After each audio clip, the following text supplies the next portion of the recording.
എൻ്റെ ചാനൽ കാണുന്നവരൊക്കെ ചോദിച്ചൊരു സംശയമാണ് കേട്ടോ, എങ്ങടാണ് പെരുന്നാളിന് ടൂർ പോയത് എന്ന്. ആ പെരുന്നാളിലെയും പോലെ ഭക്ഷണം കഴിച്ച് നമ്മളെ കാര്യങ്ങളൊക്കെ കഴിച്ച് ഞങ്ങൾ എൻ്റെ ആങ്ങളെയും ഭാര്യയും പൊന്നാനിയിൽ താമസിക്കുന്നുണ്ട് കേട്ടോ, അങ്ങോട്ട് പോയി.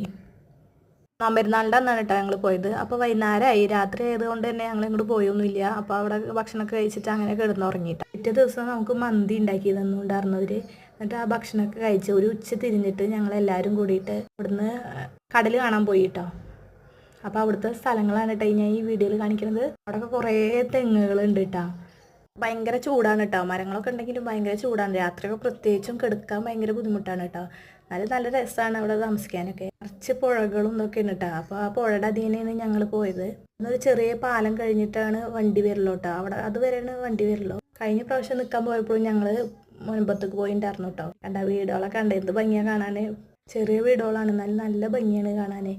വെയിലൊക്കെ കണ്ട ഓല മടന്നിട്ട് നല്ല ഭംഗിയിൽ വൃത്തിയിലാണ് കേട്ടോ അതൊക്കെ കെട്ടിയിട്ടുണ്ടാക്കിയത്. ഞങ്ങൾ കടലിൻ്റെ അവിടെ എത്തി കുറേ നേരം കളിച്ചിട്ടൊക്കെ നിന്നു.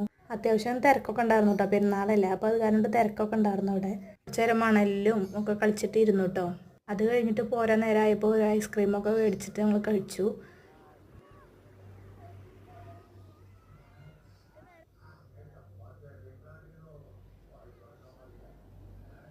സൂര്യാസ്തമയമൊക്കെ കഴിഞ്ഞോട് കൂടിയിട്ട് ഞങ്ങൾ മെല്ലെ പോരാൻ നോക്കിയിട്ടോ.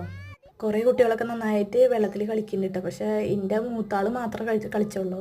ബാക്കി രണ്ടാളും ഇത്തിരി പേടിയുള്ള ആൾക്കാരായിരുന്നു. ഇത്ര വെള്ളത്തിലധികം ഒന്നും കളിച്ചില്ല കേട്ടോ. പിന്നെ കുറച്ച് ഇരുട്ടായി ഞങ്ങൾ പോരുമ്പോൾ. പിന്നെ വഴിക്ക് ഞങ്ങൾ പുളിമിഠായികളൊക്കെ ഉണ്ടായിരുന്നു കേട്ടോ. അതൊക്കെ കഴിച്ച് പുളിയച്ചാറ് അതൊക്കെ വാങ്ങിയിട്ടോ. പരന്നിട്ടുള്ള ഒരു വട്ടനുള്ള പുളിയച്ചാറൊക്കെ ഉണ്ടായിരുന്നു. അതൊക്കെ ഇത്തിരി എരിവ് ഉള്ള ഒരു സൈസ് പുളിയച്ചാറായിരുന്നു കേട്ടോ. കുരുവൊന്നും ഇല്ലാത്തത്. ഞാൻ ആ ചെറിയ പാക്കറ്റിലുള്ള ആ പുളിയച്ചാറ് വാങ്ങിയിട്ടാണ്. അത് പണ്ടത്തൊക്കെ ഓർമ്മയില്ലേ വെച്ചിട്ട് ഞാനതൊക്കെ വാങ്ങി. എന്നിട്ട് ഞങ്ങളൊക്കെ കൂടി കഴിച്ചു. പിന്നെ ഒരു ഉണ്ട മിഠായി ഉണ്ടായിരുന്നു കേട്ടോ. ആ മിഠായി ഞങ്ങൾ ആദ്യമായിട്ടാണ് കാണുന്നത്. ആ മിഠായി മേടിച്ചു. വലിയ ടേസ്റ്റൊന്നും തോന്നിയില്ല. ഒരു ബോള് പോലെയാണ് ഈ മിഠായി ഉള്ളത് കേട്ടോ. ഇത്രയൊക്കെയാണ് രണ്ടാം പെരുന്നാളിൻ്റെ വിശേഷങ്ങൾ കേട്ടോ. ഞങ്ങൾ ഒരാഴ്ചത്തോളം പൊന്നാനിയിൽ താമസിച്ചു. പെട്ടെന്നായിരുന്നു കേട്ടോ ഒരാഴ്ച കഴിഞ്ഞത്.